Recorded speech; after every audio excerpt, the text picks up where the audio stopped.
સુરતમાં ભારે વરસાદની આગાહીને પગલે વહીવટી તંત્ર એલર્ટ મોડ પર આવ્યું છે। આરોગ્ય મંત્રી પ્રફુલભાઈ પાનસેરિયાએ પોઈચા ખાતે ડિઝાસ્ટર મેનેજમેન્ટની કામગીરીનું સ્થળ પર જઈ નિરીક્ષણ કર્યું હતું। આ દરમિયાન સુરત જિલ્લા કલેક્ટર, નાયબ કલેક્ટર અને ડિઝાસ્ટર મામલતદાર સહિતના અધિકારીઓ હાજર રહ્યા હતા।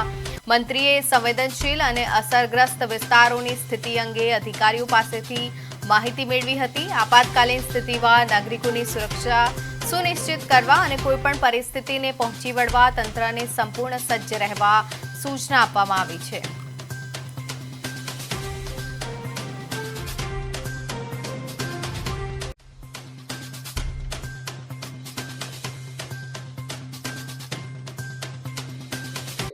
ફરી વખત સેફટી એ જરૂરી છે। બધા જ માટે પાણીમાં ક્યાંય ન જવું કે 24 કલાક માટે તમે સંયમ રાખવીને એક પણ ક્રોસ ન કરવું, ક્યાંય કાર ન ચલાવવી, એટલી હું વિનંતી કરું છું। અમારી ટીમ આખી નાઈટ આજે પણ જાગવાની ને એની સાથે હું પણ છું, આપ પણ છો, ત્યારે સાચી માહિતી સમયે સમયે અમે આપ્યા કરશું, જેથી કરીને તમે કોઈ અફવાઓની અંદર લોકો ના આવે એની અમારે વિનંતી।